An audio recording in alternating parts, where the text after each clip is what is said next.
of people were like asking why isn't there any Japanese on the new EP. The main reason for that would be it's just an event album. You know, restaurant job's been kicking my ass recently. I love it. Don't get me wrong. It's great. I love the guests that we get to serve. It's wonderful. They're super nice. We get some motherfuckers here and there.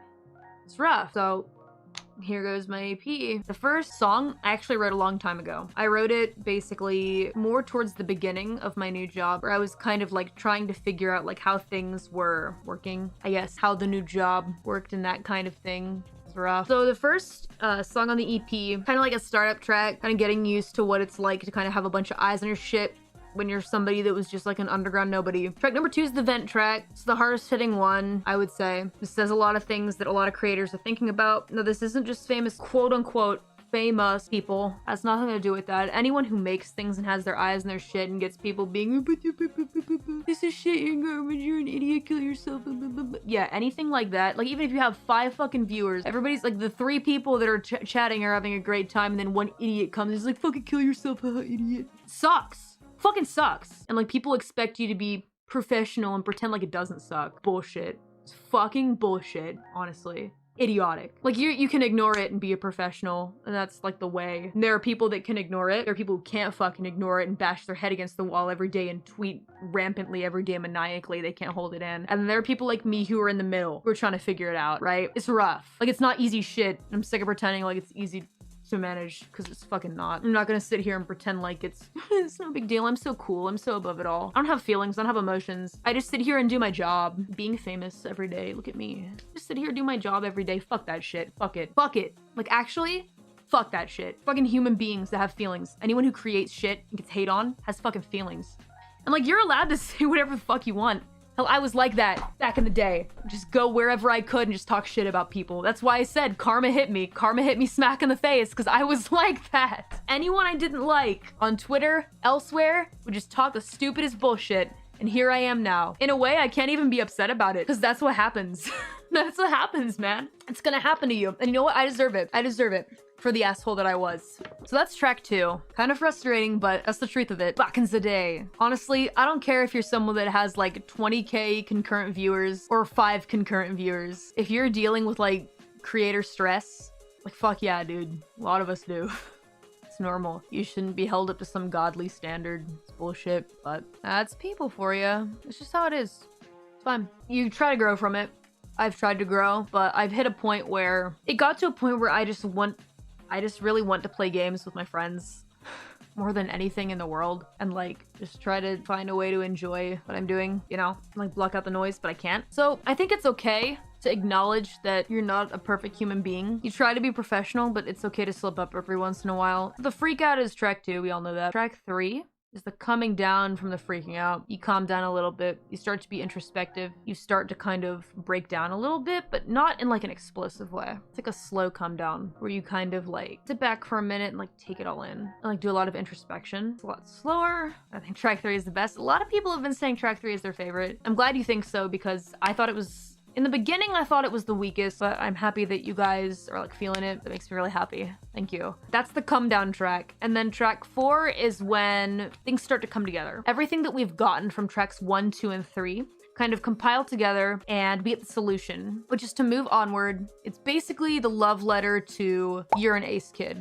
and that it's another song about moving onward, moving forward, onward and upward, but it's a little bit less dreamlike and optimistic, but it's got a realistic take to it. It's from the perspective of somebody that's seen more and been through more than You're an Ace Kid. For the longest time, I thought that being a successful creator meant you get this, you get this, you get this, and then you're happy forever. That was what I thought being somebody that had nothing to somebody that suddenly became explosively successful. And then when I got those things, but I like looked at them and was like, I mean, the problems that I had with things like money are gone, but like, why do I want to bash my head against a wall every night? I think it's totally, completely valid to look at someone like me and be like, shut the fuck up, bitch. Like, you're doing really well. Like, just shut up. And I understand where you're coming from, and in a sense, I agree with you. But I don't know why it hurt me so much. Actually, I do know why. That's bullshit. I do know why. Because when you have so many eyes on your stuff, you kind of like start to lose sense of yourself,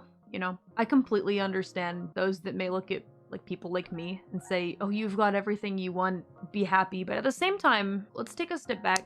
And remember also that I share, like, I've said this before. I share 10% of myself with you guys. There's like a 90% of myself that people don't like really see. And success to people looks a very certain way. But when you get there, it's not always exactly what you dreamed. And it's not always perfect. I know that it's really hard to like, see that I sound like such a bitch.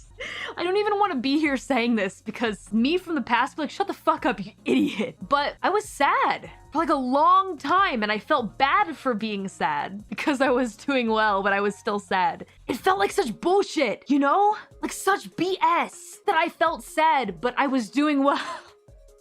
And it made me hate myself more. Do you get what I'm saying? As someone who used to talk shit about people who were doing well but hated themselves on the internet back in the day, I was one of those people. I was one of those people on the internet talking all the shit that I could on my Dorito dusted keyboard. This bitch better shut the fuck up because she's doing so well and blah, blah, blah, blah, blah, blah. Like I knew anything about that person and here I am now. Success does not equal happiness. Exactly. You in the chat, correct. But as a friend of mine once said, everyone's happiness looks different. That's the truth. I'm not here to sit in front of you all and be like, oh, woe is me. Like, I'm so sad that I'm doing so well. It's not about that. It's about having a sense of clarity with you guys that things may be going well for me. And I'll be transparent with you. There are problems that disappeared from my life. They're gone because of like the new endeavors that I've taken. That is 100% for real, for real. I will be honest with you. But that doesn't make some of the sadnesses disappear. And for those of you that are also looking to pursue your own dreams, what I would like to tell you is something that I wish I could have told myself back in the day, is that after you do a lot of things that you want to do, maybe you are financially stable, maybe you find a person that you like, maybe you find a dream or accomplish a dream that you've always wanted to, it doesn't make all the sadnesses of life go away. And that was what I thought would happen and it didn't happen. And this EP is me coming to terms with that, is what I'm trying to say. However, with the creation of track 4 and with the EP all come together, what I would like to do is shut up and get happy. The name of the EP is what I would like to do in a way that isn't like forcibly shutting my mouth, but searching for my own treasures. So in track 4, you guys get the whole picture of the road isn't loaded with silver and gold with these material things that you thought you could get from like being successful, being famous, etc. It's the treasure that you make for you. It's the things that you look at and say, I'm grateful for this. I'm grateful for this. Fuck, like I made so many friends and like they're my treasures. More than anything, you could take the money away. You could take everything away and I'd have my friends that I made from what I did. And they're the treasures that I made for myself. I know it sounds corny as fuck. You don't need to tell me I get it. But that's the truth.